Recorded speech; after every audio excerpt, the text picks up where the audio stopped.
আজ তোর শেষ দিন কাটার গাছ, মাইন্ড করিস না। তোকে যে আমার বড্ড দরকার, তাই কাটতে হচ্ছে তোকে।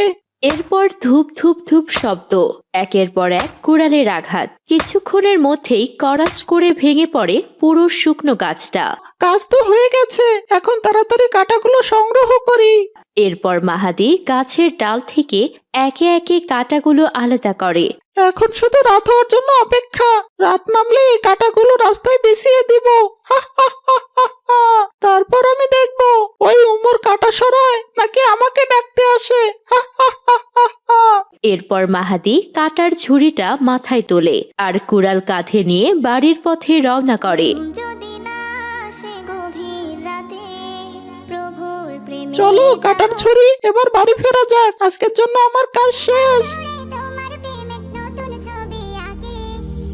বাড়িতে ঢুকেই মাহাদি চারদিকে সতর্ক চোখে তাকায়। এখন তো আশেপাশে কাউকে দেখছি না, তাড়াতাড়ি কাটার ছুরিটা লুকাতে হবে, কেউ দেখে ফেললে নানান প্রশ্ন করবে।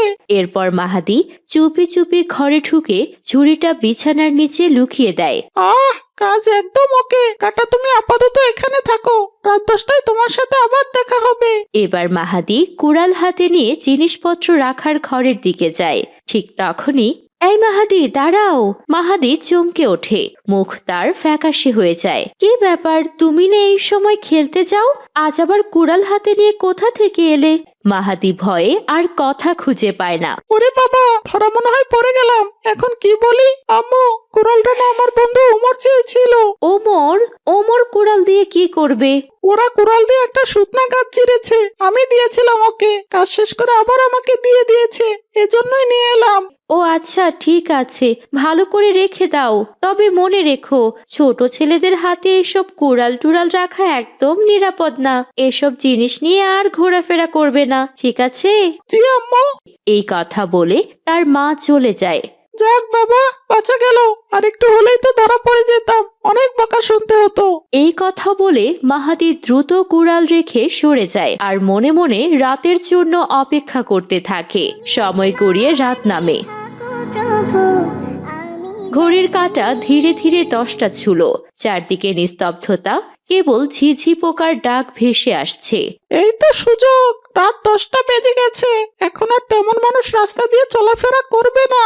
ফজর হলেই ওই উমর আর ওর বাবা আজও আমাকে ডাকতে আসবে, এটা আমি নিশ্চিত। কিন্তু আজ আর আমি সেটা হতে দিব না। হা হা হা হা হা। এখনই গিয়ে কাটাগুলো ওই রাস্তায় বিছিয়ে রাখবো। ওরা কাটা সরাতে সরাতে সময় নষ্ট করবে, আর আমাকে ডাকতে আসতে পারবে না।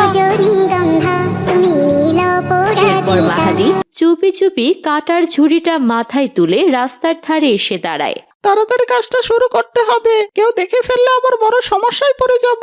যেমন ভাবনা তেমন কাজ। একে একে ঝুড়ি থেকে কাটা তুলে পুরো রাস্তা জুড়ে বিছিয়ে দিতে থাকে মাহাদি। কিছুক্ষণ পর তার কাজ শেষ হয়। কাজ তো হয়ে গেছে, আজ দেখবো কিভাবে ওই উমর আমাকে ডাকতে আসে। আজ অনেকদিন পর আরামের একটা ঘুম দিব আমি। না, এখন আর এখানে থাকা যাবে না, কাজ শেষ। এখন পালাতে হবে, এখানে থাকলে ধরা পড়ার চান্স আছে। এরপর দ্রুত পায়ে অন্ধকারে মিলিয়ে যায় মাহাদি। রাত আরো গভীর হয়। ধীরে ধীরে চারপাশ নিস্তব্ধ হয়ে আসে। হঠাৎ ভোরের আকাশে ভেসে আসে ফজরের আজান। আজানের শব্দে ঘুম ভেঙে যায় ওমর আর তার বাবা আব্দুর রহমানের। ফজরের আজান হয়েছে, চলো উঠে উজু করি। জি আব্বু, উঠছি। দুজনেই মসজিদের উদ্দেশ্যে বের হয়। ভোরের হালকা কুয়াশা, চারদিকে নীরবতা, পাখিরা ডাকছে। আব্বু, আজও কি মাহাদিকে ডাকবো আমি? অবশ্যই ডাকবে বাবা, কেন ডাকবো না? আমাদের মুসলিমদের কাজই হচ্ছে ইমানদার মুসলিমদের নামাজের জন্য ডাকা। আল্লাহ আমাদের ডাকেন আজানের মাধ্যমে, আর আমরা একে অন্যকে ডাকি, এটাই আমাদের দায়িত্ব। কিন্তু আব্বু, মাহাদিকে ডেকে তো কোনো লাভ হয় না। ও নামাজে যেতে চায় না, উল্টো আমার উপর আরো রাগ করে। রাগ করুক বাবা, তবুও ডাকতে হবে। কিন্তু কেন আব্বু? কারণ হেদায়েত আমাদের হাতে না বাবা, আল্লাহর হাতে থাকে। আমাদের কাজ চেষ্টা করা, ডাক দেওয়া, ফল আল্লাহর উপর ছেড়ে দিতে হয়। আচ্ছা আব্বু, ঠিক আছে, আজও আমি মাহাদিকে ডাকবো। এই কথা বলতে বলতেই তারা মাহাদির বাড়ির সামনে এসে পৌঁছায়। হঠাৎ আস্তাগফিরুল্লাহ, এখানে তো অনেক কাঁটা ছড়িয়ে রাখা দেখছি। কি আব্বু, রাস্তার ভেতরে এভাবে কাটা ছড়িয়ে রেখেছে কে? পুরো রাস্তায় তো কাঁটায় ভরা, আর দুই পাশে পুকুর। এই রাস্তা দিয়ে তো এখন যাওয়াই যাবে না। তাহলে এখন কি করব আব্বু? চিন্তা করো না বাবা। আব্বু, কিন্তু এখন আমরা নামাজ পড়তে যাব কি করে? এই কাটার মধ্যে তো হাঁটতেই পারবো না, পায়ে কাটা বিঁধে যাবে তো। শোনো বাবা ওমর, এখন আমাদের এই কাঁটাগুলো সরিয়ে ফেলতে হবে, একটা নিরাপদ জায়গা বানাতে হবে, তারপর সেই জায়গা দিয়ে আমাদের মসজিদে যেতে হবে। তাছাড়া আর কোনো উপায় নেই আব্বু? না বাবা, জামাত মিস করা যাবে না। আল্লাহ বলেছেন, জামাতে নামাজ পড়লে একা নামাজ পড়ার চেয়ে 70 গুণ বেশি সওয়াব পাওয়া যায়। হ্যাঁ আব্বু, আচ্ছা তাহলে আমরা এখনই কাজে লেগে পড়ি। এরপর বাবা ছেলে দুজন হাতে হাতে কাঁটা সরাতে শুরু করে। একটা একটা করে কাঁটা তুলে পাশে ফেলতে থাকে। কাঁটা সরাতে সরাতে বেশ কিছু সময় চলে যায়। আকাশে ফজরের আলো আরো পরিষ্কার হয়ে ওঠে।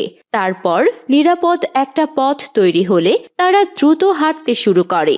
ঠিক তখন আব্বু, এখন কি আমরা মাহাদিকে ডাকবো না? সময় তো অনেক চলে গেছে। বাবা ওমর, আজ সময় সত্যিই চলে গেছে। এখন আমাদের আগে জামাত ধরতে হবে।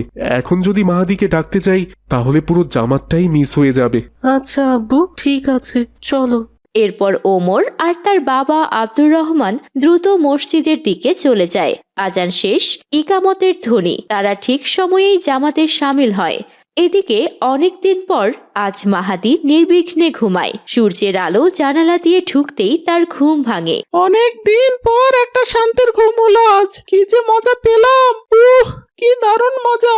এই উমর আর ওর বাবার যন্ত্রণায় তো আমি ঠিক মতো ঘুমাতেই পারতাম না, কিন্তু আজ আর ওরা ডাকতে আসেনি। মানে আমার প্ল্যানটা একদম ঠিকঠাক কাজ করেছে। এভাবে যদি প্রতিদিন রাস্তায় কাটা বিছিয়ে রাখি, ওরা কাটা সরাতে সরাতে সময় নষ্ট করবে, আর আমি আরামের ঘুম ঘুমাতে পারবো। কি দারুণ একটা বুদ্ধি! যাই, একবার দেখে আসি ওরা কাটাগুলো কিভাবে সরিয়েছে। এরপর মাহাদি রাস্তার কাছে এসে থেমে যায় আর দেখে আরে, কাটাগুলো তো রাস্তায় নেই। এরপর পাশে তাকিয়ে দেখে কাঁটাগুলো সুন্দর করে রাস্তার পাশে জড়ো করে রাখা। ও, তাহলে তো আরো ভালো হয়েছে, কাটাগুলো এখানে রেখেছে। আজ আর আমাকে নতুন করে কাটা সংগ্রহ করতে যেতে হবে না। এক কাজ করি, এই কাটাগুলো ঝুড়িতে তুলে নিয়ে যাই, রাতে আবার ঠিক জায়গায় বিছিয়ে দিয়ে যাব। এভাবে তো ওদের যন্ত্রণার হাত থেকে আমি বাঁচতে পারবো। তো বন্ধুরা, তোমাদের কি মনে হয়, মাহাদি কি সত্যিই ওমর আর তার বাবার ক্ষতি করছে, নাকি সে অজান্তেই নিজেরই ক্ষতির পথে হাঁটছে? এই প্রশ্নের উত্তর জানতে হলে নামাজের পথে কাটা গল্পের পরবর্তী পর্ব তোমাদের মিস করা একদমই চলবে না। পরের পর্ব হবে আরো বেশি শিক্ষামূলক, আরো বেশি আবেগঘন, আরো বেশি চমকপ্রদ, ইনশাআল্লাহ।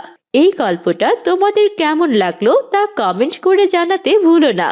আজ তাহলে এখানেই বিদায় নিচ্ছি।